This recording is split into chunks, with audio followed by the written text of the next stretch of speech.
Alrighty everyone, it's time for a bit of fun prediction regarding the 4-star character that's going to be coming on Varesa and Xianyun banner. This is a very interesting banner because, well, if you're somebody who have decided to not be pulling for Varesa anyway, then it doesn't really matter. Unless the 4-star character on the banner becomes generally good, which is why we're going to be having this prediction video. So with that, let's hop right into it. Varesa and Xianyun is basically going to be on the first phase, which many of us are excited. So if you're planning to swipe for pooling, then don't forget to check out LootBar. If you know me, I've been recommending you guys LootBar before, since you can always save almost a 23% on all of your top-ups, with over 100,000 orders and so many good reviews at this point. And by the way, this also applies to PS5 and Xbox user who can place orders through LootBar. You can be sure that LootBar is trustworthy. Here you can see my order receipts of all of my top-ups that I have done. So guys, be sure to check out LootBar through the link in my description, as it can be a great way for you to save your money,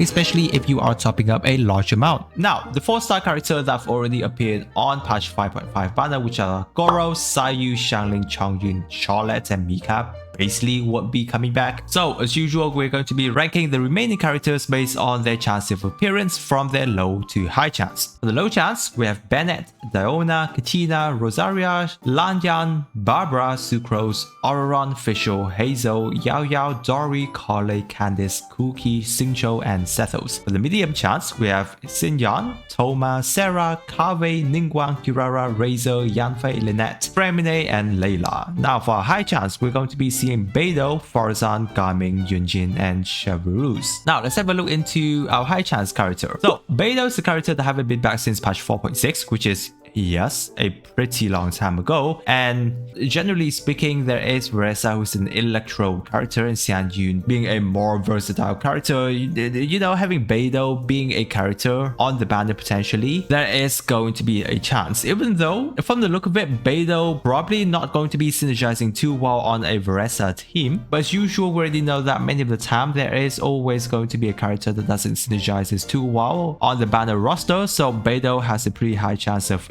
being here. While overall Beidou is still an, I'd say, rather okay character. She still do very well what she's capable of doing. However, there's just so many different supportive characters nowadays that we haven't seen Beidou being in many teams unless you really like playing her. Other than that, looking into Yunjin as a character, she is a character that hasn't been back since 4.5, which is technically the longest character up until this point that haven't been back. So yes, Yunjin is still a very good character depending on where you're going to be using her. She is a very good normal attacking buffer. Hasn't seen specifically a character that focuses on that in a while, but especially when you do have more of Yunjin's constellation, she is very much competitive in terms of what she's able to do best. However, I do feel that she's not going to be appearing in the first phase and more safe towards the second phase where Xianyun is going to be, so that, you know, we have more Geo character on the banner. That's just my prediction. But technically speaking, I'm going to be crossing out Yunjin here and save her prediction for the second phase. Moving on, we do have a Faruzan. Yes, she also hasn't been back since 4.6. Looking into it, it has been a while since we last had Faruzan. I'm pretty sure many of you would love to have more Faruzan constellation, being that she is technically the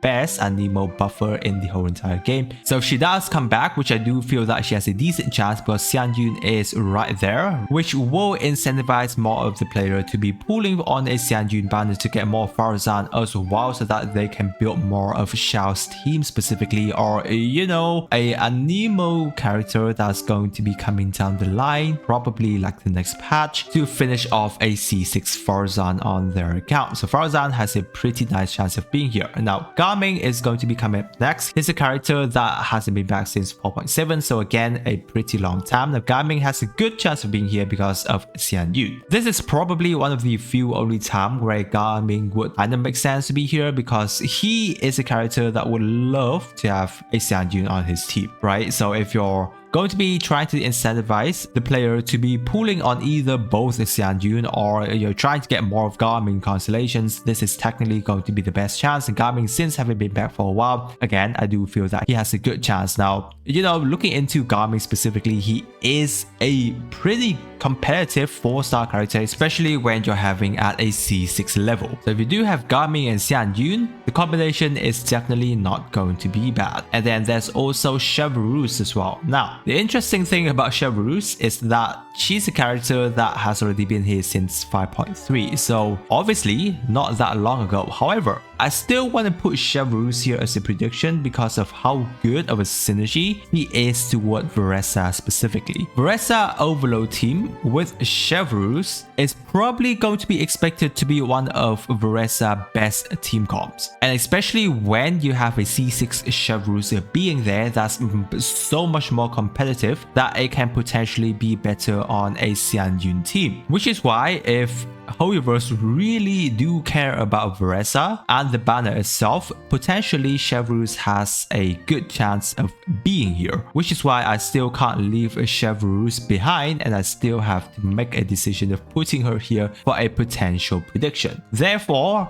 when it comes to the banner prediction itself, again, we already know that Ian-san is going to be the character guaranteed to be on Varesa's banner, which is a nice thing, thank God, because Ian-san is the best supportive character on a Varesa team, provided that you have more of Ian-san's constellation, of course, because Ian-san is expected to be at the C6 level to be at her maximum potential. But other than that, if we do have a character such as Garmin and Chevreuse right next to Ian-san, oh my god, this is probably going to be one of, if not the best value 4-star banner that we've got in a very long time. So wow, hopefully that's going to be the case, but if it does happen, it is very good value that I think Hoyoverse is going to be having a very nice pooling decision making from everyone. Another banner that can happen is going to be an Ian-san, Beidou and a Faruzan banner. That can be the case considering that both Beidou and Faruzan hasn't been back since 4.6, so that's something we still have to look out for. But the banner that I feel has the most chance of appearing is going to be an Ian-san, Garmin and a Faruzan banner. Overall, if that does happen, it is still pretty good because looking at it, all the 4-star banner is technically